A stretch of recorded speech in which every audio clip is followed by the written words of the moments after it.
Okay, so new NCERT से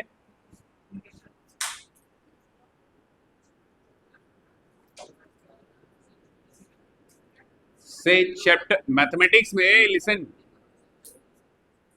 mathematics में chapter number 2 हम लोग कवर करेंगे and the name of this chapter is introduction to linear polynomial.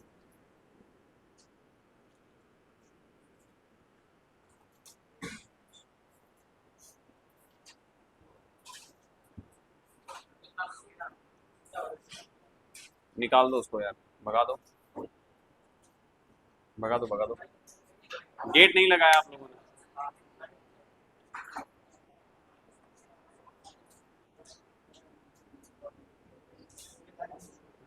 Okay,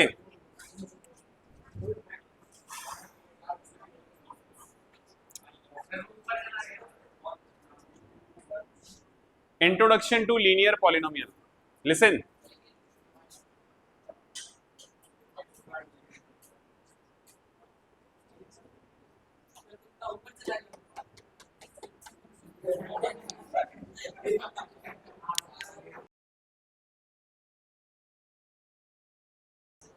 तुम लोग जब आते हो तो गेट बंद कर दिया करो उसको।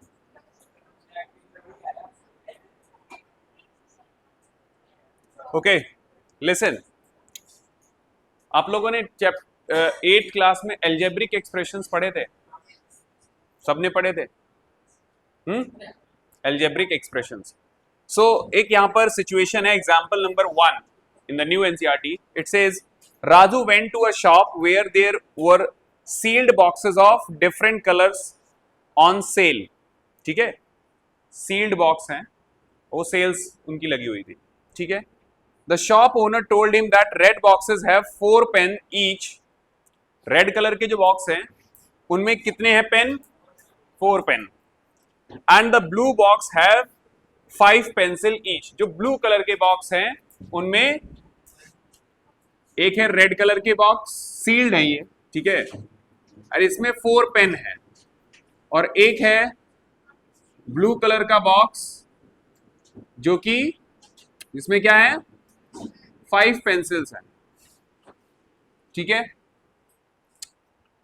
Now if Raju bought X red boxes and Y blue boxes, how can he quickly figure out the total quantity of pen and pencil?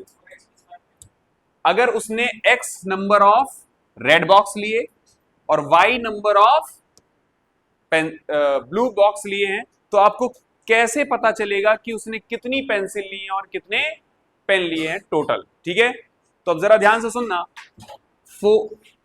अगर हमें टोटल काउंट निकालना है पेन और पेंसिल का, तो नंबर ऑफ बॉक्स कितने हैं? रेड बॉक्स कितने हैं? X। तो let the number of red box is equal to कितने हो जाएंगे? X। एंड द नंबर ऑफ ब्लू बॉक्स इज इक्वल टू क्या ले लिया हमने? Y। तो अगर हमें टोटल पेंसिल और पेन का काउंट निकालना है तो X number of red box है, एक बॉक्स में कितने पेन है? 4 पेन है, तो टोटल पेन कितने हो गए? टोटल पेन कितने हो जाएंगे? 4x। एंड टोटल पेंसिल कितनी हो जाएंगी? बोलो, 5y। ठीक है, तो अगर हमें टोटल काउंट निकालना है पेन और पेंसिल का, तो एक एक्सप्रेशन मिलेगा आपको, that is 4x plus 5y। अभी इतना समझ में, ये एक एल्जेब्रिक एक्सप्रेशन है, समझ में आ रही बात? ये अभी हम बात पॉलिनोमियल की नहीं कर रहे हैं। ठीक है, क्लियर है? अभी हमने क्या पढ़ा? सिर्फ एक just algebraic expression. Now also if he got 3 extra pens for free. अब इसके साथ ये सब खरीद लिया उसने, X number of red box, Y number of blue box, तो उसको 3 पेन शॉपकीपर ने एक्स्ट्रा दिए हैं फॉर फ्री, कि भाई हमसे सामान लिया इतना ज्यादा तो हम 3 पेन आपको एक्स्ट्रा देंगे। How many pens and pencils did he get all together? तो अब इस एक्सप्रेशन में हम और एक चीज ऐड कर देंगे, क्या? +3। ठीक है, तो ये पेन हो गए, 4x पेन और +3, एंड 5y पेंसिल हो गई। तो ओवरऑल समझ में आया ये एक्सप्रेशन? क्लियर हो गया यहां तक? Now observe the X box observe that x red boxes will have 4x pen and y blue boxes will have 5y pencil. Also he got 3 extra pen for free, so the total number of pen and pencil is given by this expression. ये क्या हो गया, total pen and pencil का expression आपको समझ में आया? तो ये एक क्या है, एल्जेब्रिक एक्सप्रेशन। इतना सबको समझ में आया? कोई बच्चा ऐसा बैठा है जिसको ये चीज समझ नहीं आई कि ये क्या है? ये एक जस्ट एल्जेब्रिक एक्सप्रेशन है। क्लियर हो गई ये बात सबको? अब इसमें एक ये 4x लिखा हुआ है, एक 5y लिखा हुआ है और एक 3 लिखा हुआ है। इन तीनों को हम लोग क्या बोलते हैं, टर्म बोलते हैं। क्या बोलते हैं, टर्म। क्लियर हो गई बात? ये एक ये टर्म है, एक ये टर्म है और एक ये टर्म है। क्लियर हो गया? यहां तक सबको समझ में आया? टर्म समझ में आ गए? जो टर्म होते हैं वो एक ऑपरेशन जो प्लस है या माइनस है, ऑपरेशन के जो साइन होते हैं, ऑपरेशन कितने टाइप के हैं हम लोग पढ़े? 4। क्या क्या होते हैं? Plus, minus, division, multiplication. तो ये एक्सप्रेशन किससे सेपरेटेड होंगे? प्लस और माइनस। क्लियर हो गई यहां तक बात? समझ में आया यहां तक? अच्छा, तो टर्म्स आपको समझ में आ गए। इसके बाद यहां पर जो ये लिखा हुआ है, इस टर्म में 4 लिखा है, इसको बोलते हैं कोफिशिएंट। क्या बोलते हैं? कोफिशिएंट। तो यहां पर एक कोफिशिएंट क्या हो गया, 4, एक हो गया 5। क्लियर हो गई बात? ये सबको समझ में आया? तो 4 and 5 these two are coefficient. इतनी बात सबको समझ में आ गई? ठीक है। And here this x and y these are called variables. क्या बोलते हैं इनको? वेरिएबल्स। क्योंकि देखो नंबर ऑफ बॉक्सेस तो वेरी कर सकते थे ना, आपने 4 लेने हैं, 10 लेने हैं, 15 लेने हैं, लेकिन हर बॉक्स में कितने पेन है? 4 है। कोफिशिएंट तो 4 था, लेकिन ये चीज क्या कर सकती है, वेरी कर सकती है। नंबर ऑफ बॉक्सेस वेरी कर सकते हैं, तो इस चीज को हमने x y z इस तरीके से रिप्रेजेंट करते हैं। तो ये क्या हो गए? वेरिएबल। क्लियर हो गई बात? ये वेरिएबल्स को हम लोग किससे रिप्रेजेंट करेंगे? अल्फाबेट से। ठीक है। और ये जो कोफिशिएंट्स हैं उनको न्यूमेरिकल वैल्यू रहेगी, रियल नंबर्स रहेंगे। क्या रहेंगे? Real numbers. इसके बाद Thus the expression this has, अच्छा यहां पर कितने वेरिएबल हैं? वेरिएबल कितने हैं? एक वेरिएबल x है, दूसरा वेरिएबल y है। क्लियर हो गई बात ये? और क्या इस वेरिएबल पे यहां पर जो पावर है वो कितनी है? 1। यहां पर भी पावर कितनी है? 1। So this is algebraic expression with 2 variable and उसमें भी पावर कैसी है? 1 है। अगर पावर 1 है तो समझ जाना ये कैसा है? लीनियर है। कैसा है? लीनियर। क्लियर हो गई बात ये? पावर 2 हो जाती तो फिर ये कैसा हो जाता? क्वाड्रेटिक। कैसा हो जाता? क्वाड्रेटिक। 3 हो जाती तो क्यूबिक, 4 हो जाती तो बाई क्वाड्रेटिक। क्या हो जाता है? By quadratic. क्लियर हो गई बात ये? इतना समझ में आया? बोलो, इसको नोट कर लो अगर करना चाहते हो। This is example number 1। तो ये एक्सप्रेशन नोट कर लो। कोफिशिएंट किसको कहते हैं, वेरिएबल्स क्या है इधर पे, ये नोट कर लो।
इसके बाद है example number 2। This was example number 1। तो आपको समझ में आया एल्जेब्रिक एक्सप्रेशन? ठीक है। बेसिक से स्टार्ट करेंगे। पॉलिनोमियल में भी हम लोग बिल्कुल बेसिक से स्टार्ट कर रहे हैं। ठीक है। एल्जेब्रिक एक्सप्रेशन से स्टार्ट किया है, इसमें भी 2 वेरिएबल है। Next thing is example number 2। आपका नाम क्या है? हाँ, वेदांश। समझ में आया ये अभी? हाँ, कोफिशिएंट्स क्या होते हैं, टर्म्स क्या होते हैं। अगर यहाँ पर और भी कुछ होता, 4x² टाइप का कुछ, तो वो भी एक टर्म होता। उसमें 4 क्या हो जाता? कोफिशिएंट। है ना, x क्या होता वहां पे, वेरिएबल, लेकिन उसमें पावर 2 है तो फिर वो लीनियर नहीं होता, फिर वो कैसा हो जाता, क्वाड्रेटिक। क्लियर हो गई बात ये। चलो एग्जाम्पल नंबर 2। अब आपके पास बुक नहीं है लेकिन फिर भी मैं आपको कोशिश करूंगा कि समझ में आ जाए, ठीक है। A rectangular garden of length L meters and width W meters has to be fenced and decorated. एक रेक्टेंगुलर गार्डन है, देखो ध्यान से, इस गार्डन की जो लेंथ है वो L है और विड्थ कितनी है, W। बोलो, length L and width W। समझ में आया ये, क्लियर हुआ यहां तक। अब इसके बाद, और इसको क्या करना है, उस गार्डन को फेंसिंग करनी है। फेंसिंग का मतलब समझते हो, एक तारबंदी कर दी है ताकि कोई चीज अंदर ना आ पाए, जैसे गाय वगैरह ना घुस पाए, ठीक है, इतना समझ में आया ये। तो और उसको क्या करना है, डेकोरेट करना है, गार्डन है, ठीक है। फिर उसने बोला है a wire fence is to be laid along the length costing 100 rupee per metre. कितना है, जो लेंथ पर वायर लगेगा वो 100 रुपी पर मीटर होगा। क्लियर हो गई बात ये। Next, the wooden fence is to be build along the width costing ₹80 per metre. यहां पर तो वायर लगाया है और जो विड्थ पर है यहां पर वुडन फेंसिंग की है, लकड़ी की फेंसिंग की गई है, ठीक है, और वो कितने की पड़ रही है, ₹80 पर मीटर।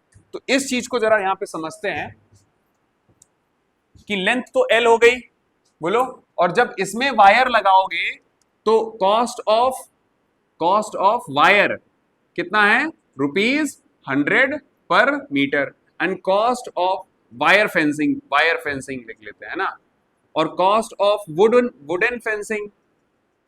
फेंसिंग का बताओ कितना लग रहा है यहाँ पे, ₹80 पर मीटर। कितना समझ में आया।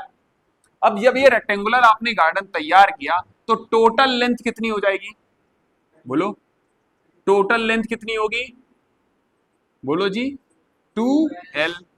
आ गई बात समझ में, क्यों, L ये है, L ये, तो 2L हो गई, L प्लस L। अच्छा, टोटल विड्थ कितनी हो जाएगी बताओ, 2W। क्लियर हो गई बात, ये यहां तक सबको समझ में आया। हाँ, तो ये L और W क्या हो गए, एक तरीके से वेरिएबल, क्योंकि लेंथ हमें नहीं पता है ना, लेंथ तो वेरी कर सकती है, कितनी भी हो सकती है रेक्टेंगुलर गार्डन की, हमें पता ही नहीं है। W विड्थ ये भी वेरिएबल हो गया। तो याद रखना, जो अल्फाबेट से रिप्रेजेंट किए जाते हैं वो क्या होते हैं, वेरिएबल, और न्यूमेरिकल वैल्यू जो होगी वो कोफिशिएंट्स। क्लियर हो गई बात ये। अच्छा, इसके बाद क्या लिखा है उसने, A special seeds has to be sown throughout the garden which will cost ₹50 per metre square. अच्छा, जब इसमें और इसके अंदर कुछ स्पेशल सीड्स को बोना है, गार्डन सजाना है तो भाई इसमें क्या बोगे आप, कुछ सीड डालोगे फ्लावर वाले या फिर जो भी आप बोना चाहते हो, तो उससे क्या होगा, वहां पे डेकोरेट होगा वो। तो उसने जो कॉस्ट बताई है, तो कॉस्ट ऑफ सीड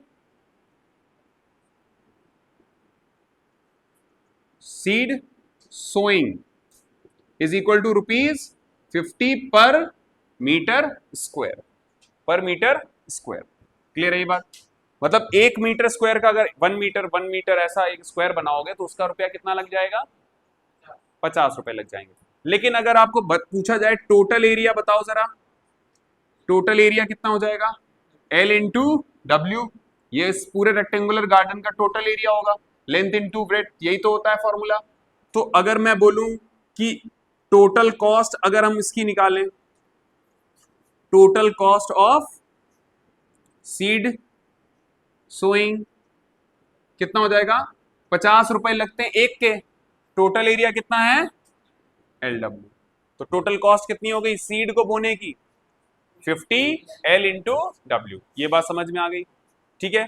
अच्छा, जब टोटल लेंथ ये है और पर वायर की जो है वो, जो वायर लग रहा है वो लेंथ वाइज लग रहा है, तो एक मीटर का कितना लगता है, 100, तो 12 मीटर का कितना हो जाएगा, 200L।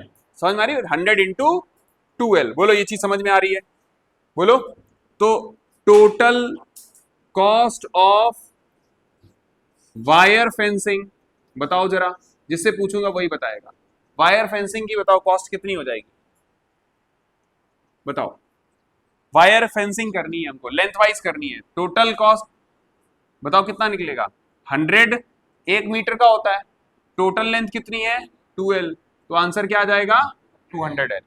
अच्छा, टोटल कॉस्ट ऑफ, हाँ वो सब रुपीज में ही चल रहा है, ठीक है, ये सब रुपीज में ही रहेगा, कॉस्ट तो रुपीज में ही चल रही थी।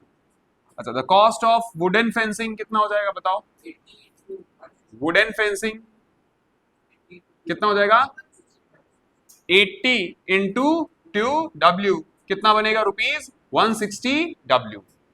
तो चलो, आपने जब इसमें फेंसिंग लगाई तो इतना रुपया बन गया होगा, जब इधर पे वुडन फेंसिंग की तो इतना रुपया बन गया होगा, और जो सीड बोए हैं आपने इस पूरे एरिया में तो कितना रुपया बन गया होगा 50 into LW।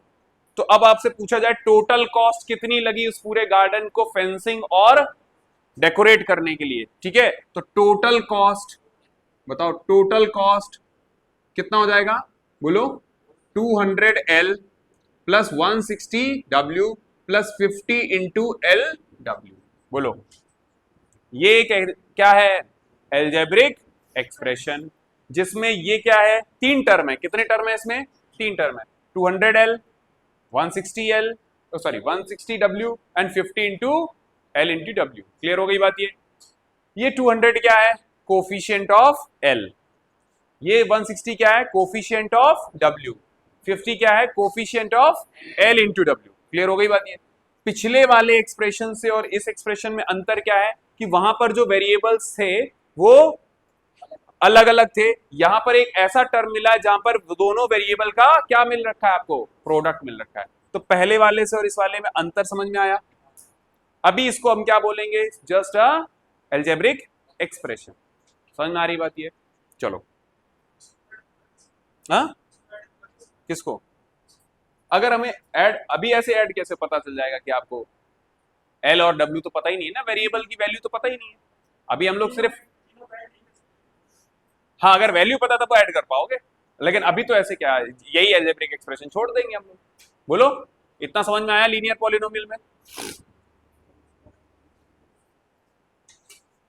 Can you identify the term here, term बता दोगे ना, 200L ये वाला 160W and 50 into L into W। Coefficient बता लोगे, कोफिशिएंट इधर कितना है 200, इधर कितना है, यहां कितना है, इजी है कोई दिक्कत नहीं है, क्योंकि अभी हम लोग पूरा जो चैप्टर पढ़ रहे हैं लीनियर पॉलिनोमियल का इंट्रोडक्शन है ये। समझ में आ रही बात ये। अब इसके बाद आता है हमारा थर्ड एग्जाम्पल, क्या है ये, नोट कर लो, नोट कर लो फटाफट, ये बस ऐसे याद करना, ये लिख लो एग्जाम्पल 2 और ये फाइनल, ठीक है, बाकी एनसीईआरटी में आपको मिल रखे है, दिया गया है सब कुछ, एग्जाम्पल है। अब ये एक्सप्रेशन याद रखो, ठीक है, एग्जाम्पल 2 में ये एक्सप्रेशन बन गया था, कैसे बन गया था वो एनसीईआरटी में दे रखा है एग्जाम्पल में, ठीक है, क्लियर हुआ ये दीक्षा, कोई दिक्कत। चलो next is example 3।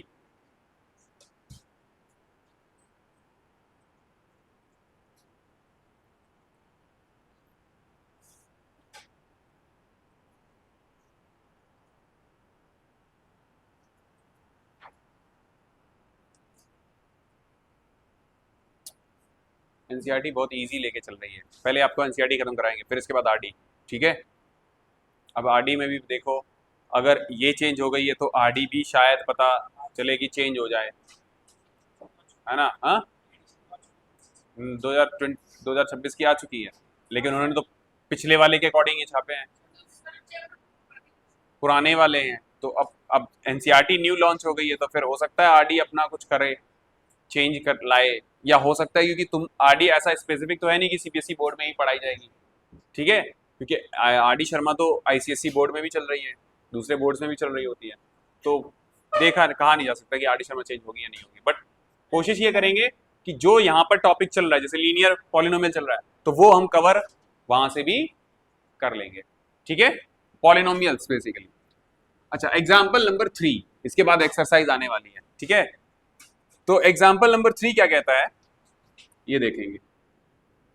It says a wire of length 20 centimetre is bent in different ways to form the rectangle. एक वायर है कितने कितने का 20 सेंटीमीटर का, और इसको बेंट किया गया है, ऐसे मोड़ा गया है, क्या बनाया गया है इससे, रेक्टेंगल। इससे क्या बनाएंगे, एक रेक्टेंगल बना लेंगे, ठीक है, और बढ़ा लेंगे इसको, ठीक है, इससे रेक्टेंगल बनाया गया। अब for example we can have rectangle of length 7 centimetre and 3 centimetre. ऐसे भी बना सकते हो कि लेंथ हमने कितना ले लिया और ये 3 सेंटीमीटर, तो ये 7 तो ये भी 7 रेक्टेंगल होगा, ये 3 है तो ये भी 3 हो गया, तो ये टोटल जरा देखो 7 + 3 10 और ये भी 10, तो ओवरऑल कितनी लेंथ हो गई 20। ये बात सबको समझ में आई? जैसे कि एक पूरा वायर दे रखा था, उसको बेंड किया गया, तो 7 लेंथ ले ली, 3 हमने क्या ले ली, उसकी विड्थ ले ली, और जब वो कंप्लीट देखोगे तो वो पूरा एक रेक्टेंगल 20 सेंटीमीटर का बन जाएगा, पेरीमीटर जिसका 20 होगा। क्लियर हो गई बात ये? तो ये तो उसने बता दिया कि ऐसे तरीके से हम लोग बना सकते हैं, लेकिन can we also have one of the length 5.5 centimetre and width 4.5 centimetre, we can also have this, ठीक है, ऐसा भी कर सकते हो। एक तो ये हो गया, इस तरीके से बेंड कर लिया। हो सकता है कोई बच्चा ऐसे करे कि लेंथ ले लेता है 5.5 और ये ले लेता है 4.5। अब जरा बताओ, अब भी तो टोटल कितना हो जाएगा, कितना हो जाएगा 20। हाँ, तो वही वेरिएबल कुछ भी लेंगे, तो लेंथ हमने क्या ले ली x, बोलो, और y ये ले लेंगे, विड्थ कितनी ले लेंगे y। ये बात सबको समझ में आ रही है? टोटल कितनी लेंथ थी 20। तो अब जरा ध्यान से देखो, अगर मैंने ये x ली है तो ये भी x होगी, बोलो, और ये अगर हमने y ली है तो ये भी y होगी, और पूरा वायर इसी फॉर्म में बनाया गया है। इसका मतलब है कि total length 2x, total width 2y, और ये जो पूरा वायर की जो लेंथ बन गई दैट इज इक्वल टू कितना होगा 20। बोलो, समझ में आ रहा है? हाँ या ना? तो एक एल्जेब्रिक एक्सप्रेशन आपको मिलेगा दैट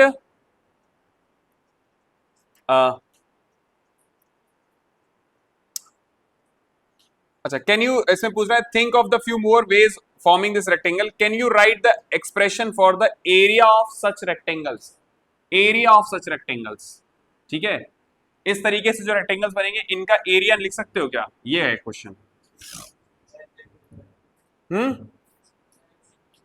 बोलो, कुल मिला के क्या हो रहा है कि इन दोनों की जो आप देख रहे हो, इन दोनों का सम कितना है,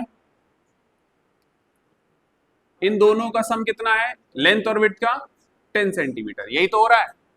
बोलो, क्योंकि नेक्स्ट भी क्या रहेगा फिर 10 ही रहेगा। बोलो, ये बात समझ में आ रही है नहीं आ रही है? हाँ या ना? सर ये कैसे आई, जरा ध्यान से देखो, 2x + 2y = 20 लिखा था आपने, 2 कॉमन ले लो तो क्या बनेगा, x + y = 10, मतलब जो लेंथ है और जो विड्थ है दोनों का सम कितना होगा 10 होगा।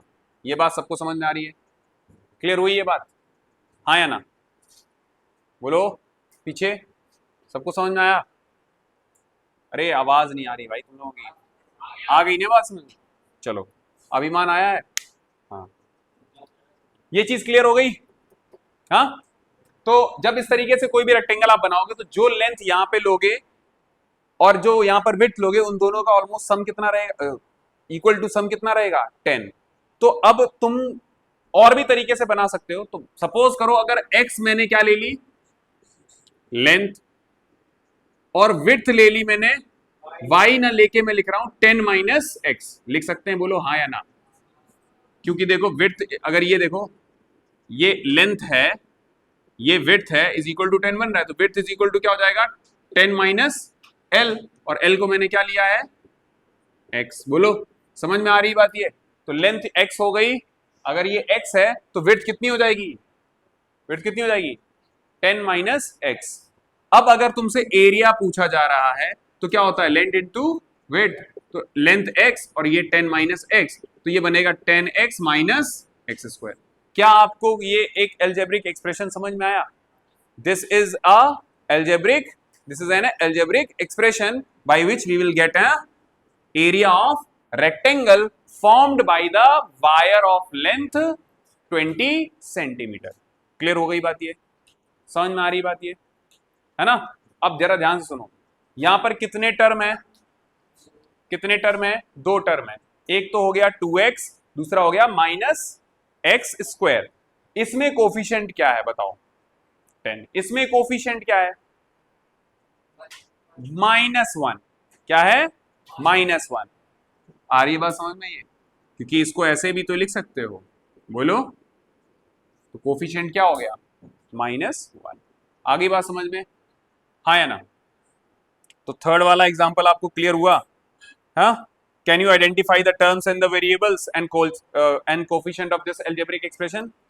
ये इसमें बोल रखा है थिंक एंड रिफ्लेक्ट करके आ रहा है, ठीक है। And can you point out the similarity और difference between the algebraic expressions obtained in the example number 1 and 3? 1 में देखो जितने भी थे उसमें क्या था? क्या था? 4x plus 5y plus 3। इसमें 2 वेरिएबल थे, है ना, और दोनों की पावर क्या थी? 1 थे। दोनों एक साथ नहीं लिखे थे, दोनों अलग अलग लिखे हुए थे, है ना। अच्छा, फिर हमने क्या पढ़ा? 200 L 160 W प्लस 50 LW। यहां पर भी 2 वेरिएबल है। कितने वेरिएबल हैं? 2 वेरिएबल हैं, L एंड W। दोनों पर पावर कितनी है? 1, ठीक है। बट यहां पर दोनों को प्रोडक्ट के फॉर्म में लिखा गया है, दोनों का प्रोडक्ट देखने को मिला, ठीक है। यहां पर क्या हुआ? एक ही वेरिएबल है। कितने वेरिएबल हैं? एक ही वेरिएबल है, लेकिन यहां पर पावर क्या है? यहां 1 है और यहां पर 2 है। तो अब ये लीनियर नहीं है, ये कैसा एक्सप्रेशन है? Quadratic expression. क्लियर हो गई बात? ये सबको समझ में आया? तो ये आपने एग्जांपल से समझ लिया कि क्या कोफिशिएंट्स होते हैं, क्या वेरिएबल्स हैं और क्या उसका पावर है। ये समझ में आया? अच्छा, now note that the algebraic expression in the example 1 and 2 involve the 2 variables, whereas the algebraic expression in the example number 3 has only 1 variable। एक ही वेरिएबल है यहाँ पर, कौन सा है वो? x। expression such as, चलो ये नोट कर लिया। एग्जाम्पल 3 में ये वाला नोट करना, ये नोट करो, ठीक है। एग्जाम्पल 3 में ये एक्सप्रेशन बना था, और ये बना कैसे है ये लिख लेना। लेंथ अगर x लोगे तो दूसरी विड्थ कितनी लेनी पड़ेगी हमको? 10 माइनस एक्स। यशस्वी 10 माइनस एक्स क्यों लिया? 20 माइनस एक्स क्यों नहीं लिया? हाँ, दोनों तरफ से आ रहा है, इधर इसका 10 आ रहा है, तो अगर ये x है तो ये कितना होगा? 10 माइनस एक्स। क्लियर हो गई बात ये? चलो,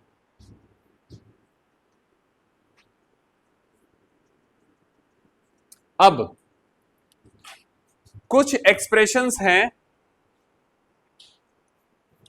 जैसे कि 4x x square plus 1, 2y minus 5, 5y cube plus y square plus 2y minus 1, 3z plus 7। अच्छा, z मैं ऐसे बनाता हूं, ठीक है, किसी को कोई दिक्कत तो नहीं है ऐसे करके? क्योंकि ये 32 अगर ऐसे किसी ने लिख दिया जल्दी में, है ना, तो ये 32 है, या 3z। z मतलब होता है, इट्स जीब्रा। क्या होता है? जेब्रा नहीं होता है, क्या होता है? जीब्रा। जी बोलते हैं उसको, जी सिनेमा, जी सिनेमा, है ना, पढ़ा है ना, देखा है? चलो, तो 3z प्लस 7, ठीक है। अच्छा, यहां पर एक एल्जेब्रिक एक्सप्रेशन है, वेरिएबल कितने हैं? एक ही वेरिएबल है x, पावर कितनी है? 1। यहां पर भी ये एक एल्जेब्रिक एक्सप्रेशन है, इसमें भी वेरिएबल कितने हैं? एक ही वेरिएबल है, that is x, but power कितनी है? इधर 2 है। तो ये किस टाइप का हो जाएगा? क्वाड्रेटिक। अच्छा, ये कैसा है? यहां पर ये लीनियर है, ठीक है। ये वाला वेरिएबल क्या है? सिंगल वेरिएबल y, और पावर 1 है, तो कैसा है? लीनियर। यहां पर बताओ जरा, कितने वेरिएबल हैं? वेरिएबल एक ही है y, बट यहां पर पावर कितनी है मैक्सिमम? 3। तो ये कौन सा हो गया? क्यूबिक। यहां पर लीनियर है, सिंगल वेरिएबल है, कौन सा? z। ये बात समझ में आ गई सबको? क्लियर है ये बात? तो इन सभी को, ये जो सभी है, ये कैसे हैं? Univariate polynomial. क्या बनेंगे ये? यूनिवेरिएट पॉलिनोमियल्स या वन वेरिएबल पॉलिनोमियल। क्लियर है ये बात? अब इसको हम कैसे लिखेंगे? क्या? हाँ, यूनिवेरिएट बोलो, वेरिएट का मतलब हो गया वेरिएबल, वन वेरिएबल, इसको ऐसे और बोल दो, वन वेरिएबल पॉलिनोमियल। ठीक है, तो हम जब इस एक्सप्रेशन को पॉलिनोमियल के फॉर्म में लिखेंगे तो पॉलिनोमियल के लिए हम लोग यहाँ पे p लिख लेते हैं। p वेरिएबल किसमें था, x, which is equal to 4x। ठीक है, ऐसे लिखा हो जाएगा px is equal to x square plus 1। इसको लिखोगे py is equal to 2y plus 5। इसको कैसे लिख सकते हैं, py और कैसे लिखा गया है 5y cube plus y square plus 2y minus 1, और इसको लिखेंगे pz 3z plus 7। All these are univariate. Uni मतलब हो गया सिंगल वन, और वेरिएट का मतलब किससे है, वेरिएबल से आया वर्ड। क्लियर है ये बात। These all are polynomial with one variable, और we can say univariate polynomial. Clear हो गई बात, ये सबको समझ में आया। हाँ, अब मैंने आपको एक क्लास पहले की थी जब मैंने, तो आपको बताया था कि ये पॉलिनोमियल कब बोले जाएंगे, जब वेरिएबल पर जो पावर होगी वो कैसी हो, नॉन नेगेटिव इंटीजर होना चाहिए। इंटीजर का मतलब हो गया 1 2 3 4 5 6 ऐसे चलेगा, लेकिन वो कैसी होनी चाहिए, नॉन नेगेटिव। मतलब n की वैल्यू 0 हो सकती है, 1 हो सकती है, 2 हो सकती है, 3 एंड 4 एंड सो ऑन, कुछ भी हो सकती है, लेकिन -1 -2 ये नहीं हो सकती। दूसरी चीज, फ्रैक्शन नहीं हो सकता है, 1/2 1/3 इस तरीके का नहीं हो सकता। Then the expression will be set to be polynomial. Clear हो गई बात, ये समझ में आ रही बात। ये जर्नल एक्सप्रेशन क्या होता है पॉलिनोमियल का, that an x to the power n, an minus 1 x to the power n minus 1 plus an minus 2 x to the power n minus 2 plus dot dot dot up to a1 x1 plus a0।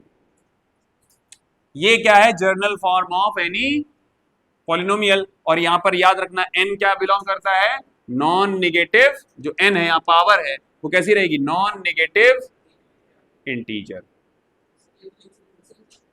लिख लो, फिर से लिख लो, और क्या। हाँ, non negative इसलिए बोला गया है कि अगर मान लो कि आपने ऐसे लिखा है px इज इक्वल टू 1, तो अब यहां पर x वेरिएबल में पावर कितनी है, 0 है ना। तो ये क्या 0 पॉजिटिव में काउंट करोगे, नेगेटिव में काउंट करोगे।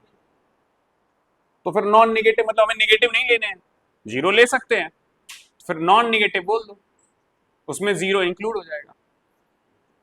समझ में आ रही बात है। अब अलग से बोलो कि 0 भी हो सकता है और पॉजिटिव इंटीजर भी हो सकते हैं, इट्स बेटर टू से नॉन नेगेटिव इंटीजर्स। और नॉन नेगेटिव इंटीजर्स में कौन कौन से आ गए, नॉन नेगेटिव इंटीजर्स में कहां से कहां तक आ जाएंगे, ये 0 and all positive.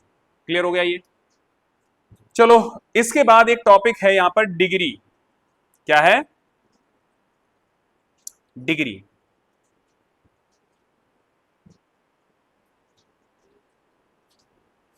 Degree of polynomial. The topic is degree of polynomial. Degree of polynomial का डेफिनेशन क्या है, that the highest power of variable in any polynomial is called its degree। ठीक है, it's called its degree। अच्छा, एक चीज यहां पे मिस आउट हो रही है, इनको क्या बोलते हैं, ये जो an -1, ये क्या है, रियल नंबर्स। क्या है, रियल नंबर्स। इरेशनल भी हो सकते हैं, रेशनल भी हो सकते हैं। ठीक है, और ये n कैसा रहेगा, नॉन नेगेटिव इंटीजर, तो ही ये पॉलिनोमियल बोले जाएंगे। अच्छा, डिग्री समझ में आ गया। हाईएस्ट पावर, अभी जैसे मैं आपसे पूछूं कि इस एक्सप्रेशन में हाईएस्ट पावर कितनी है, बताओ, 3, तो इसकी डिग्री कितनी हो गई, 3। और इस टाइप के पॉलिनोमियल्स को हम क्या बोलेंगे, क्यूबिक पॉलिनोमियल। तो दीज काइंड ऑफ एक्सप्रेशंस जिसमें डिग्री कितनी है, 3, क्या बोले जाएंगे, cubic polynomial. Second is let से एक दिया हमने p x is equal to x square plus 5x plus 1, तो यहां पर हाईएस्ट पावर कितनी है, हाईएस्ट पावर कितनी है यहां पर 2, तो डिग्री कितनी हो गई 2। किस टाइप का हो गया ये, क्वाड्रेटिक पॉलिनोमियल। बोलो, मैक्सिमम देखना है आपको, ठीक है, ये ध्यान रखना, ठीक है। इसके बाद तीसरा है इसमें 3z प्लस 7, जो अभी मैंने एग्जांपल लिखे थे उन्हीं से बात कर रहे हैं। तो इसको हम लोग कैसे लिख सकते हैं, pz, polynomial in the variable z, written as 3z plus 7। अच्छा, यहाँ पे z की वैल्यू कितनी है, सॉरी z पे पावर कितनी है 1, तो ये क्या हो जाएगा, डिग्री कितनी हो जाएगी 1। और इस टाइप का जो पॉलिनोमियल होता है उसको हम लोग क्या बोलते हैं, लीनियर पॉलिनोमियल। बोलो, ये सबको समझ में आई, पॉलिनोमियल समझ में आया, लीनियर वाला मतलब जिसमें वेरिएबल की पावर कितनी रहेगी 1। अगर कभी तुम्हें ऐसा दिख जाए कि पॉलिनोमियल तो लिख रहा है वो, लेकिन उस पॉलिनोमियल में कहीं एक्सप्रेशन में x वगैरह वेरिएबल नजर ही नहीं आ रहा है, यहां पे जैसे लिख दिया 5, तो अब यहां पर x वेरिएबल था लेकिन यहां नजर ही नहीं आ रहा है, तो इस टाइप का पॉलिनोमियल, एक कांस्टेंट नंबर लिखा हुआ है, ठीक है, तो इसको हम लोग क्या बोलते हैं, कांस्टेंट, क्या बोलते हैं, कांस्टेंट पॉलिनोमियल। और इसकी तुमसे अगर डिग्री पूछता है, किसकी पूछेगा, कांस्टेंट पॉलिनोमियल की, तो डिग्री क्या लिख के आओगे, क्या लिख के आओगे 0, क्योंकि हम इसको ऐसे लिख सकते हैं, कांस्टेंट को हम x टू द पावर 0 लिख सकते हैं, क्योंकि ये 1 हो जाएगा। बोलो, तो डिग्री यहां पर कितनी है वेरिएबल की 0। क्लियर है ये बात। इसके बाद एक और चीज है, अगर कभी तुमको ऐसा दिख जाए ये, अच्छा एक बात याद रखना, कांस्टेंट पॉलिनोमियल में यहां पर जो भी कांस्टेंट लोगे वो कैसा होना चाहिए, नॉन जीरो। आई बात समझ में, कांस्टेंट कैसा होना चाहिए, नॉन जीरो, क्योंकि अगर आपने कांस्टेंट की वैल्यू ही 0 ले ली तो फिर इसको हम लोग एक पर्टिकुलर टाइप का पॉलिनोमियल बोलते हैं, जिसको हम लोग बोलते हैं जीरो जीरो पॉलिनोमियल। आई बात समझ में, इसको हम लोग क्या बोलते हैं, zero polynomial. px is equal to 0, कोई भी पॉलिनोमियल है और उसकी वैल्यू ही इज इक्वल टू 0 लिखा है, तो ये कौन सा टाइप का पॉलिनोमियल हो गया, जीरो पॉलिनोमियल। अंडरस्टूड, हाँ या ना, क्लियर है ये बात। अच्छा, अगर ये 0 है तो अब इसकी डिग्री कैसे बताओगे, बताओ, मैंने बताया था ये 0 क्यों होगा, 0 तो उसकी है, कांस्टेंट की है। अब सुनो ध्यान से, क्योंकि 0 बनाना है तो x टू द पावर 0 भी ले सकते हो, x टू द पावर 1 भी ले सकते हो, 0 तो ये सबकी वैल्यू 0 आएगी, क्योंकि तो यहां पर x टू द पावर 2 कुछ भी ले सकते हो, x वेरिएबल की पावर तो कुछ भी ली जा सकती है। तो अब यहां पर हम लोग डिग्री क्या लिखेंगे, नॉट डिफाइंड। आगे बात समझ, अनडिफाइंड बोल दो या not defined. So what is the degree of zero polynomial, not defined. What is the degree of constant polynomial, 0। What is the degree of linear polynomial, 1। What is the degree of quadratic polynomial, 2। What is the degree of cubic polynomial, 3। And इसके बाद तो फिर polynomial of nth degree. Clear हो गई, 4 5 6 7 8 9 10 100 1000 कुछ भी हो सकता है, ठीक है। क्या कभी डिग्री निगेटिव हो सकती है, अगर निगेटिव पावर लिखी है तो इसका मतलब वो पॉलिनोमियल नहीं है, समझ में आया। चलो तो अब एक्सरसाइज सेट 2.1 करेंगे एनसीईआरटी का, ठीक है। एक्सरसाइज सेट 2.1, इसमें पहला क्वेश्चन है, find the degree of each of the following. चलो भैया, मैं यहां पे लिख रहा हूं, आपको बस डिग्री तुरंत बतानी है, ठीक है। बताओ, 2x square minus 5x plus 3, degree कितनी है, कोई बच्चा ऐसा बैठा जिसको समझ नहीं आएगी डिग्री 2 क्यों है, बोलो, नहीं आया तो फिर ऐसे क्यों कर रहा। अच्छा, इसमें बताओ पीयूष, इसमें डिग्री कितनी है, यहाँ माइनस है, डिग्री कितनी हो गई 3। मैक्सिमम देखना है आपको कितनी पावर गई है वेरिएबल, क्लियर है ये बात। अच्छा, -9 लिखा है, डिग्री क्या है, क्योंकि ये कांस्टेंट नंबर है, वेरिएबल नजर ही नहीं आया। जब वेरिएबल नजर ना आए तो अपनी वजह से, अपनी मर्जी से x टू द पावर जो भी है, अगर y में होता तो y लिख लेते, y टू द पावर 0। ये कांस्टेंट है, और अगर कांस्टेंट है तो पॉलिनोमियल कैसा हो गया? Constant polynomial. कांस्टेंट पॉलिनोमियल की डिग्री कितनी होती है वैष्णवी? 0। अच्छा 4z माइनस 3 बताओ। देख लो इस बेवकूफ को, 0 बोल रहा है, इतना समझाने के बाद 0 बोल रहा है। z पर पावर कितनी है? मैक्सिमम 1 ही है, तो कैसा है? डिग्री 1 है। और किस टाइप का पॉलिनोमियल हुआ ये? कैसा हुआ? लीनियर। क्लियर हुआ ये सबको? कोई दिक्कत? चलो अब मैं आपसे पूछूं, right the polynomials of degree 1, 2 and 3। Question दूसरा आया है, right the polynomial of degree 1, degree 2 and degree 3। तो आपको 3 एग्जाम, क्या सेम सेम लिखा हो? हाँ तो डिग्री वही रहेगी, हाईएस्ट कितना गया? अब तुम खुद सोचो, देखना ध्यान से। 3x square plus 5x square plus 4x minus 3। तो आपने जब एल्जेब्रिक एक्सप्रेशंस पढ़े थे तो लाइक टर्म्स और अनलाइक टर्म्स जैसी चीजें पढ़ी थी। तो जब ये लाइक टर्म्स हो गए तो क्या करोगे? ऐड कर दिए जाएंगे, तो क्या बन जाएगा? जो तुम्हारे दिमाग में ख्याल आ रहा है तो वो यही हो जाएगा। अब भी डिग्री क्या है? डिग्री तो 2 ही रहेगी। क्लियर हो गई बात? ये समझ में आ गया? चलो अब आपसे जो मैंने बोला है कि राइट पॉलिनोमियल्स ऑफ डिग्री 1, चलो पॉलिनोमियल बनाना है डिग्री 1 का, x पर पावर 1 होनी चाहिए और कुछ भी लिख दो, हो गया पॉलिनोमियल।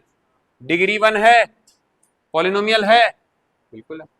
दूसरा पूछ रहा है कि अगला क्या करना है? Degree of polynomial, sorry polynomial of degree 2 बनाना है। तो 2 बनाना है तो x स्क्वायर कर दो, फिर आपकी मर्जी है कुछ भी कर दो। अगर अकेला 3 लिख दिया तो भी चलेगा, अगर अकेला x स्क्वायर लिखा है तो भी चलेगा, अगर थोड़ा और स्टैंडर्ड फॉर्मेट में लिखना ऐसे लिख दिया तो भी चलेगा। क्लियर हो गई बात? ये आपको ध्यान ये देना है कि मैक्सिमम पावर कितनी चढ़ानी है, ठीक है। चलो नेक्स्ट डिग्री 3 बनाना है, एक्स क्यूब, मान लो यहाँ पे 2x square plus 3x plus 4। क्या ये पॉलिनोमियल है? यस। डिग्री कितनी है? 3। समझ में आ गया? अच्छा next question is question number 3 and it says that what are the coefficients of x square and x cube. जरा ध्यान से देखना इस एक्सप्रेशन को, पॉलिनोमियल का है ये। पॉलिनोमियल देखो और इसमें आपको बताना है what are the coefficients of x square. x square का कोफिशिएंट क्या है? 6, तो एक तो आंसर 6 हो गया। And what is the coefficient of x cube? Minus का 3। क्या बोलोगे? माइनस का 3। समझ में आ गया? बोलो जी। इजी है? हाँ कोफिशिएंट बता पाओगे? हाँ चलो good. Question number 4, question 4, what is the coefficient of z in the polynomial. Polynomial दे रखा है कुछ इस तरीके से, प्लस 5z स्क्वायर माइनस 11। इसमें z का कोफिशिएंट निकालना है आपको। क्या निकालना है? Coefficient of z। क्या एक्सप्रेशन में कहीं पर भी z वाला टर्म आया है? देखो यहाँ क्यूब है, फिर यहाँ स्क्वायर है, तो z वाला है ही नहीं, गायब है। इसका मतलब उसका कोफिशिएंट क्या है? 0। क्या है? 0। जो टर्म आपको नहीं दिख रहा है इसका कोफिशिएंट क्या ले लेना है? 0। क्योंकि इस पॉलिनोमियल को हम लोग ऐसे लिख सकते हैं, क्या? जरा ध्यान से देखो, 4z cube plus 5z square plus 0 into z minus 11। बोलो, लिख सकते हैं? ये वाला टर्म दिखेगा ही नहीं, 0 हो जाएगा, तो यही बनेगा फिर। बोलो, तो हम कोफिशिएंट क्या ले लेंगे यहाँ पर? क्या ले लेंगे? क्लियर हो गया? ये सबको समझ में आया? चलो good. What is the constant term of the polynomial. एक पॉलिनोमियल दिया गया है आपको, दैट इज x में है 9x cube plus 5x square minus 8x and then minus 10। इस पॉलिनोमियल में कांस्टेंट टर्म बताओ। ऐसा टर्म जिसमें कोई वेरिएबल चिपका हुआ ना रखे, तो क्या हो जाएगा? कांस्टेंट टर्म कितना हो जाएगा?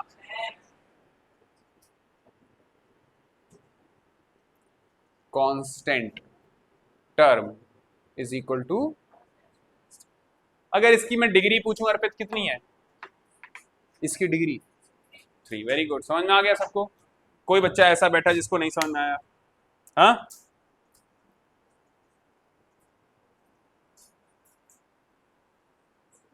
हाँ, नहीं आया क्या?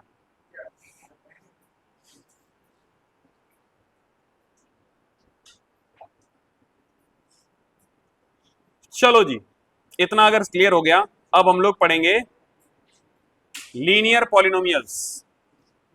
क्या पढ़ेंगे? एक एक्सरसाइज खत्म एनसीईआरटी की। हाँ, कॉन्सेप्ट अगर समझ में आ जाते तो फिर एक्सरसाइज क्या है, निपटा डालो। अभी आपको जब डीपीपी देंगे तो वो आपने बस क्या दिमाग में रखना है, जो कॉन्सेप्ट सिखाए जा रहे हैं, डिग्री क्या होती है, लीनियर पॉलिनोमियल में डिग्री कितनी होगी, कांस्टेंट पॉलिनोमियल, एक इसमें जैसे नहीं दे रखी है जीरो पॉलिनोमियल की, और पुरानी वाली जो किताब थी एनसीईआरटी उसमें दे रखा था जीरो पॉलिनोमियल की, डिग्री इज नॉट डिफाइंड। ठीक है, चलो चेंजेस आए हैं तो चेंजेस पढ़ेंगे। Next is linear polynomials. सबसे पहला क्या है? Linear polynomial. ध्यान से देखो, पॉलिनोमियल इन वेरिएबल एक्स, इसका जो जर्नल फॉर्म है वो है ए एक्स प्लस बी। कैसा है? A x plus b, where a and b are real numbers. ठीक है, और यहां पर पावर कितनी रहेगी वेरिएबल की? 1। तभी ये कैसा है? Linear polynomial. क्लियर हो गया? ये समझ में आया सबको? लेकिन यहाँ एक कंडीशन भी है, that a should not be equal to 0, क्योंकि अगर ए 0 ले लिया फिर ये लीनियर नहीं रहेगा, फिर ये बन जाएगा कांस्टेंट पॉलिनोमियल। कैसा बन जाएगा? Constant polynomial. समझ में आ रही बात ये? चलो, समझ में आ रहा है ये सबको? बोलो। तो अगर एक एग्जाम्पल नंबर 4 देखें इस एनसीईआरटी का, उसमें लिखा है the perimeter of a square of side x is 4x। एक स्क्वायर है, उसकी साइड कितनी है? x। तो स्क्वायर की सारी साइड्स कैसी होती हैं? बराबर होती हैं, तो सभी x हो गई। इसका पेरीमीटर अगर पूछा जाए तो क्या बनेगा? 4x। ये किस टाइप का पॉलिनोमियल हुआ? लीनियर है। क्यों? क्योंकि यहाँ x जो है उसकी पावर कितना है? 1। क्लियर हो गई? अगर मैं पूछूं इसमें कोफिशिएंट कितना है of x is equal to 4। ठीक है, नाउ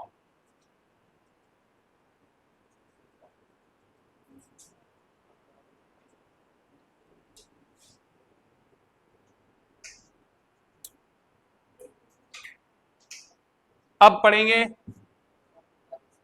एग्जाम्पल नंबर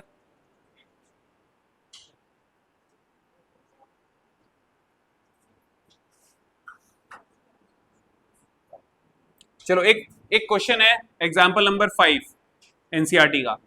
उसमें बहुत अच्छा इंटरेस्टिंग क्वेश्चन है। अ चेस क्लब, चेस क्लब जानते हो क्या होता है?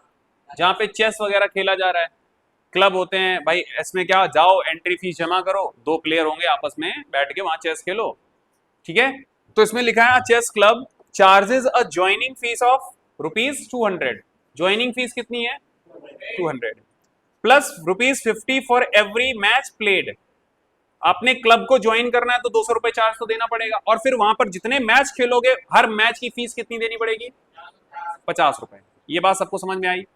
Now the following tables shows the amount of player will have to pay as the number of matches varies। चलो एक टेबल बन रखी है, number of matches played by the player. ठीक है, और नीचे साइड लिखा है अमाउंट पेड। अमाउंट पेड, अच्छा धंधा है भाई। है 10-15 चेस बोर्ड लेके बैठ जाओ, बढ़िया एसी वेसी लगा दो, और टेबल ऐसी रखो कि एक उस तरफ चेयर एक इस तरफ चेयर, है ना, बढ़िया चेस बोर्ड व्हाइट ब्लैक रख के, और इसके बाद आप क्या बोलना है? भैया 200 रुपए लगेंगे क्लब को ज्वाइन करने के, और फिर आप दिन में 2-3 मैच खेलोगे तो एक पर्सन से कितना रुपया? 50 रुपए पर मैच है यार।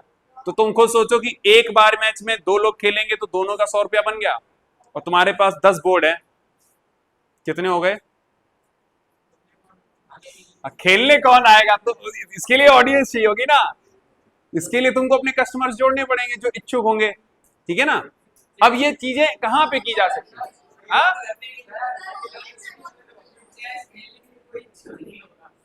अरे यार ऐसा थोड़ी ना है।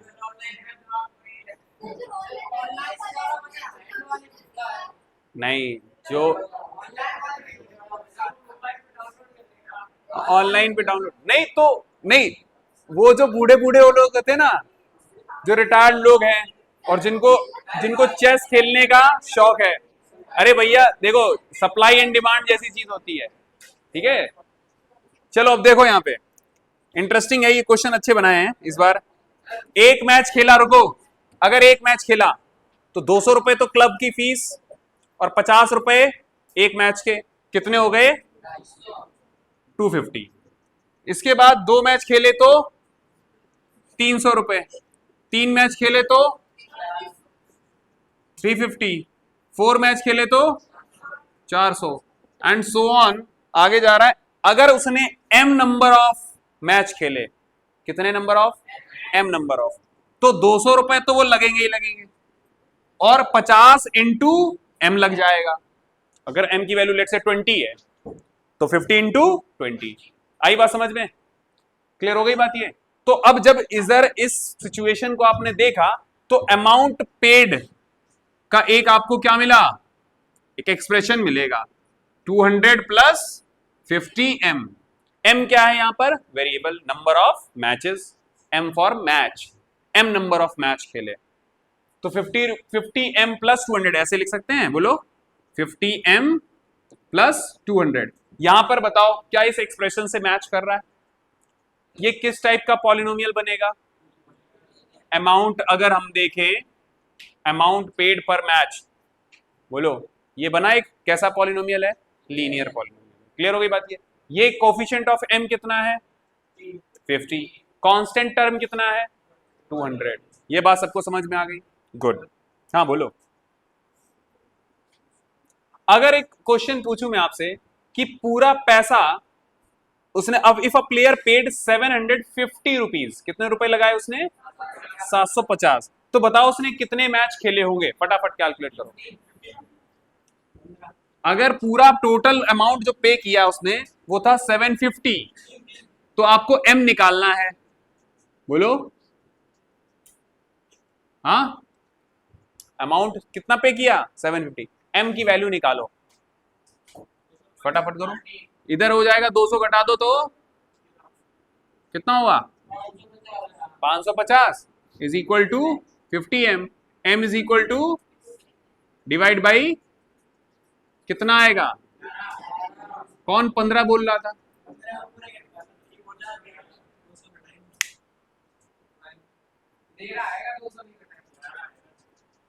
हाँ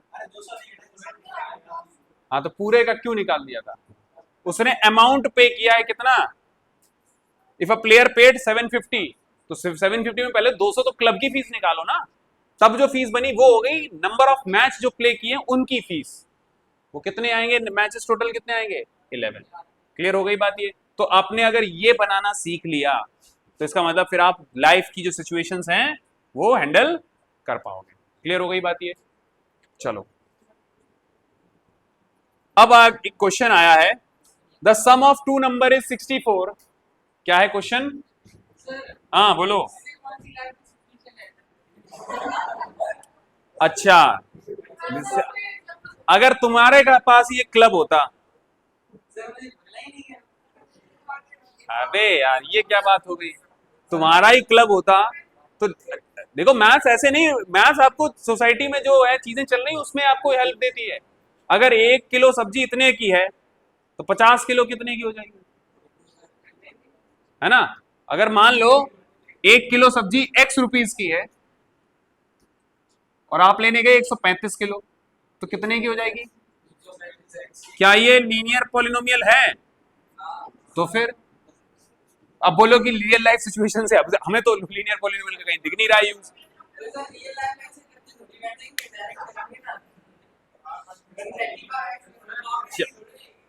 तो सिचुएशन अभी ऐसी नजर आ रही है ना?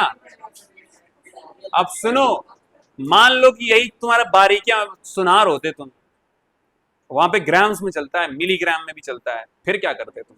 फिर तुम पेन पेपर नहीं रगड़ोगे, फिर कैलकुलेशन है।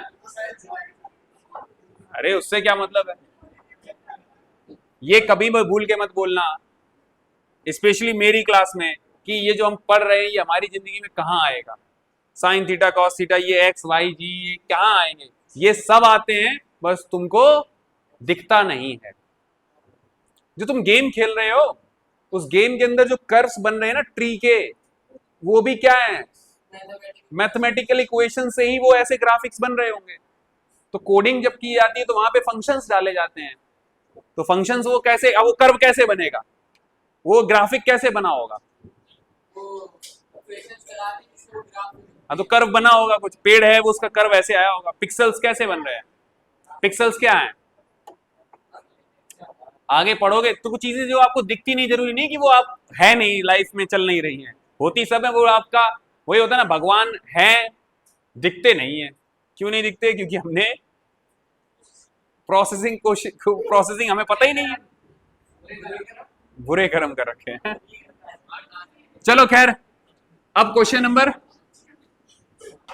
नंबर 6 पे आ जाते हैं। Example 6, listen, the sum of two number is 64। दो नंबर का सम कितना दे रखा है, 64। If one number is 10 more than the other, if जो दूसरा नंबर है that is 10 more than the other, what are the two numbers. हाँ चलो देखो ध्यान से, let one number is x, ठीक है, एंड अनदर नंबर इज 10 बड़ा है ना उससे, x प्लस 10, और दोनों का सम कितना है, 64 है ना। तो x plus 10 is equal to कितना बनेगा, 64। तो ये जाएगा 2x plus 10 is equal to 64। बोलो तुमसे पूछा क्या गया, what are the two numbers. तो 2x is equal to 54, x is equal to, एक नंबर मिल गया, तो दूसरा नंबर कितना होगा, तो first number is 27 and the second number is वही 27 प्लस 10 कर दो, दैट इज 37। आई बात समझ में, ये क्वेश्चंस समझ में आया। अच्छा, तो ये जो चीज लिखी थी मैंने, अगर मैंने सिर्फ इतना लिखा है, ध्यान से देखना, इतना लिखा है 2x plus 10, this is polynomial, linear polynomial, लेकिन जब मैं उसको इक्वेट करके कुछ वैल्यू दे दूंगा, now this is becoming a equation. क्या बन गई, इक्वेशन। क्लियर हो गई बात, ये समझ में आया। ये अभी तक तो ये सिर्फ ऐसे है, एक पॉलिनोमियल है ये 2x plus 10, when you just equate it to some value, जैसे यहां 64 बोला, अब ये क्या बन गई, लीनियर इक्वेशन। जब इक्वलिटी का साइन आ जाएगा तो फिर वो क्या बन जाएगा, इक्वेशन। अगर यहां पर x पे पावर कितनी है, 1, तो लीनियर है। 2 हो जाती तो क्वाड्रेटिक इक्वेशन, 3 हो जाती तो क्यूबिक इक्वेशन, 4 हो जाती तो बाई क्वाड्रेटिक इक्वेशन। क्लियर हो गई बात ये। चलो अब आते हैं, एक वर्ड है यहां पर एनसीईआरटी में मेंशन किया गया है, फंक्शन। क्या मेंशन किया गया है, फंक्शन। आज कोई एब्सेंट है, शिवेंद्र, और 2-3 और है, एक और है। आज यार देखो यही होता है, जब मैं मन लगा के पढ़ा रहा हूं यहाँ पे तो एब्सेंट हो जाना है, और फिर अगली क्लास में डब्बा गोल, नहीं समझ में आया। देखो, जब एक हमेशा बात याद रखना, जितनी क्लासेस कम मिस कर पाओ, मिनिमम 100% अटेंडेंस है, ठीक है। अरे उस टाइम पे हो सकता है कि तुम्हारा सिर दर्द कर रहा है, ठीक है, हेड डाउन कर लो, सो जाओ, लेकिन तुमको ये तो पता रहेगा कि उस क्लास में हुआ क्या था। तुम आए ही नहीं, तुमको यही नहीं पता रहेगा कि चल क्या रहा था वहां पे। हेड डाउन कर दो, मैं नहीं बोलूंगा, अगर जाना चाहते हो तो फिर बाद में अगर ज्यादा तबीयत खराब हो रही तो मैं भेज दूंगा, लेकिन आके यहाँ पे भी आप क्या कर सकते हो, थके हो, अब कुछ ऐसे हो, शिवेन बोलेगा मैं तो सर थक गया था, फिर मैं सो गया था, फिर मैं आया नहीं, यहां के बैठ जाता, नहीं भी लिखता तो उसको ये तो पता चलता कि क्या चल रहा था क्लास में, क्या पढ़ा था क्लास में। एंड डे वन तो कभी मिस नहीं करनी चाहिए, डे वन तो कभी मिस मत करो। चलो जी, एक क्वेश्चन है, क्वेश्चन नहीं है, फंक्शन है, क्या है, एक टॉपिक है जिसको हम लोग बोलते हैं फंक्शन। जरा ध्यान से सुनो।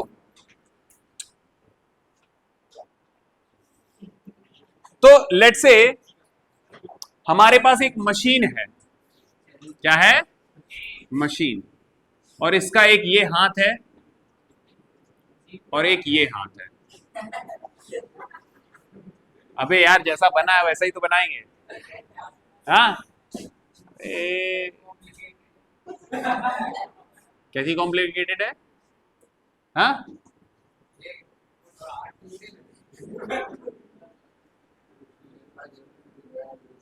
ठीक है, अरे बाबा, ये है मशीन, इनपुट आउटपुट मशीन।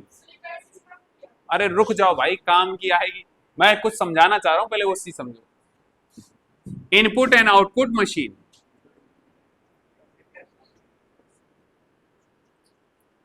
अच्छा इतने क्वेश्चन तो स्कूल वाले टीचर से करते हो, काय की मशीन है, क्यों है, इतने में तो तुमको इधर आ तू पीट के बाहर कर देता। चलो देखो, this is input output machine. तो है क्या यहाँ पे, यहां पर एक हमने इक्वेशन फीड की है, क्या फीड की, equation, and that equation is y is equal to 2x plus 3। क्या दी है, y is equal to 2x plus 3। तो यहां पर एक आपने क्या दे दी है, इक्वेशन फीड कर दी, ठीक है, ध्यान से समझना इस बात को। और फिर हमने यहां पर दिया एक इनपुट, क्या दिया, इनपुट, इनपुट दिया दैट x की वैल्यू आप लिखो 4। अरे 5 लेना चाहो लो 5 ले लो, तुम्हारी मर्जी है। चलो, वहां पर इनपुट मैंने कितना दिया, x की वैल्यू को मैं कितना रखूंगा, 4। तो अब जब ये रखा जाएगा, इस मशीन में जाएगा, तो x की जगह क्या लेगी मशीन, 5। फिर इसका कैलकुलेशन करेगी, तो तुमको आउटपुट क्या देगी, y, दैट इज यहां 5 रखा तो आउटपुट क्या मिला, 30। क्लियर हो गई बात ये। तो ये कुछ फंक्शन कर रही है मशीन, बोलो, ये स्विच है कुछ ऐसे, ये रेड है और ब्लैक है, ठीक है। 13 कहां से आया, वही चीज तो बता रहा हूं कि एक इक्वेशन आपने फीड की मशीन में, x की वैल्यू फीड की आपने, तुरंत आपको क्या दिया उसने, y कैलकुलेट करके दिया। तो इनपुट क्या होगा, x, y क्या हो गया, आउटपुट। तो इसको ऐसे लिखोगे 2x प्लस 3, इनपुट किस में दिया, x में, आउटपुट किसके फॉर्म में मिला, y के फॉर्म में। क्लियर हो गई बात ये। तो यहां पर y आउटपुट है, किस वैल्यू को रखने पर मिलता है, x को रखने पर मिलता है। तो यहां पर y is function of x, how y is related, y is function of x, x की वैल्यू डालते जाओ, y की वैल्यू मिलती जाएगी। क्लियर है बात, समझ में आ रही बात, ये इस तरीके से लिखा जाता है, ठीक है, y is function of x। और ये कैसा फंक्शन हो गया, लीनियर फंक्शन है, कैसा है, लीनियर, पावर क्या है x की, 1, 2 होता तो फिर कैसा फंक्शन हो जाता, क्वाड्रेटिक फंक्शन। क्लियर हो गई यहां तक बात, चलो नोट करो इसको। मशीन बनाओ या ना बनाओ, ठीक है,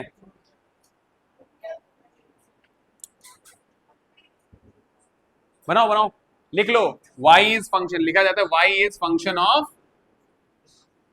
of x, means that if you put the x you will get y, ठीक है। अपूर्व, समझ में आ रहा है। किसी भी बच्चे को रत्ती भर डाउट हो ना कि ये क्या है, क्यों है, पूछ लेना, ठीक है। जैसे यहां पर अगर मैं बोलूं कि ये जो अमाउंट था, ठीक है, अब ये amount is equal to 50m plus 200, यहां डाल दो, तो m तुमको बस पुट करना पड़ेगा, m डालोगे तुमको क्या मिल जाएगा, m की वैल्यू डालोगे तुमको क्या मिल जाएगा, a मिल जाएगा, अमाउंट कितना पे करना पड़ेगा। क्लियर हो गई बात ये। तो यही सेम चीज अगर मैं इधर पे आपसे पूछूं इस वाले केस के लिए पूछूं कि बताओ अगर इस चीज को मैंने मशीन के अंदर डाला, ठीक है, इसको फीड किया मैंने यहाँ पे, तो एक्स एम की वैल्यू, जैसे यहां पर देखो ये मशीन है, तो यहां पर अमाउंट निकाल रही होगी वो मशीन, इस तरीके से लिखा है। आउटपुट हम इनपुट चाहिए हमको m is equal to let say 7, तो बताओ यहां पर आउटपुट कितना मिलेगा, बोलो कितना मिलेगा, बोलो बोलो 7 मैच में कितना पैसा बनेगा, हाँ 200, कितना बनेगा 550। क्लियर हो गया, ये समझ में आया ये प्रांजल, क्लियर है, किसी को कोई दिक्कत तो नहीं है। अब ऐसा ही एग्जाम्पल 3, जब वो रेक्टेंगल बेंड किया गया था, रेक्टेंगल बेंड किया था 20 सेंटीमीटर वाला, तो उसमें आपने देखा था कि एरिया कैसे निकल रहा था, बोलो x इंटू 10 माइनस एक्स, तो इक्वेशन क्या बन गई थी 10x माइनस एक्स स्क्वायर। ये बात समझ में आ गई, क्लियर है, क्या ये एक इक्वेशन है, a is equal to this, है ना, क्या मैं इसको मशीन के अंदर डाल सकता हूं, और फिर मैं आपसे पूछूं कि एक इनपुट लेना है, मशीन में डाला, आपको क्या निकाल के देगा, एरिया कैलकुलेट करके देगा, आउटपुट क्या देगा एरिया, आपने वैल्यू बस डालनी है कि x कितना चूज किया गया है, और मैं आपको बोल रहा हूं x आपने लिया है 6 सेंटीमीटर, कितना लिया है 6 सेंटीमीटर, तो ये जो 20 सेंटीमीटर का वायर था और इसको आपने बेंड करके एक रेक्टेंगल में बनाया, और इसमें आपने अगर ये जो x लिया था वो 6 सेंटीमीटर ले लिया है, तो बताओ भैया एरिया कितना बनेगा जाके। तो चलो इधर पे इक्वेशन में x की जगह क्या रखोगे, x की जगह क्या रखोगे अर्पित, x की जगह क्या रखोगे 6, तो वैल्यू बताओ कितनी आएगी एरिया की, कितनी आएगी, एरिया कितना आएगा 10 इंटू 6 माइनस 6 का स्क्वायर, दैट इज 60 माइनस 36, कितना आया 24 सेंटीमीटर स्क्वायर, ये वैल्यू है, एरिया बोल रहा तो एरिया की यूनिट लगाओगे। क्लियर हुआ ये, बोलो समझ में आ रहा है, कोई दिक्कत, चलो अब मैं आपसे, सो बेसिकली यहां पर है क्या कि ये एक कोई लीनियर पॉलिनोमियल कहां गया, ये एक जैसे लीनियर पॉलिनोमियल था, तो लीनियर पॉलिनोमियल की तुमसे वैल्यू पूछ सकता है एक पर्टिकुलर वेरिएबल की वैल्यू पर, ठीक है, जैसे यहां पर मैं एक आपको लीनियर पॉलिनोमियल दे रहा हूं, आपको वैल्यू बतानी है, अब क्या बतानी है value, exercise 2.2, exercise set 2.2 question number 1, find the value of linear polynomial at x is equal to 0, और पॉलिनोमियल है ये, बताओ सॉरी ये पॉलिनोमियल है लीनियर पॉलिनोमियल, x की वैल्यू 0 रखने पर कितनी वैल्यू आएगी, कितना आएगा आंसर, तो पॉलिनोमियल क्या है यहां पर 5x माइनस 3, x की वैल्यू कितनी रखनी है 0, तो यहां पर रखोगे 0 तो क्या मिलेगा आपको टोटल -3, तो पता चल गया आपको। अगर मैं बोलूं x इज इक्वल टू -1 रखना है, बताओ फटाफट वैल्यू कितनी आएगी,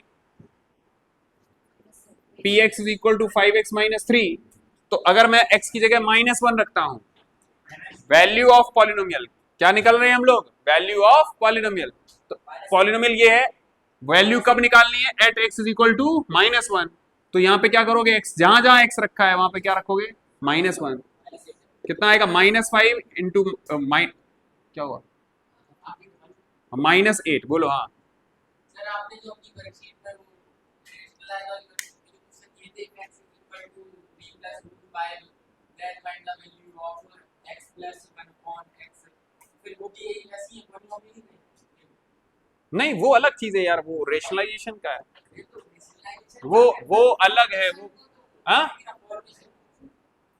नहीं वो अलग चीज है, वो पॉलिनोमियल में नहीं काउंट करेंगे, वो पॉलिनोमियल अलग चैप्टर है, वो अलजेब्रिक एक्सप्रेशंस नहीं है, वो अलजेब्रिक एक्सप्रेशंस ही काउंट किए जाएंगे, this is algebraic expression, it is not polynomial, why, because यहां पर डिग्री कितनी हो जाएगी, सॉरी पावर क्या हो रही है नेगेटिव, नॉन नेगेटिव इंटीजर होना चाहिए तभी पर, तो ये पॉलिनोमियल नहीं है, this is just algebraic expression, ठीक है।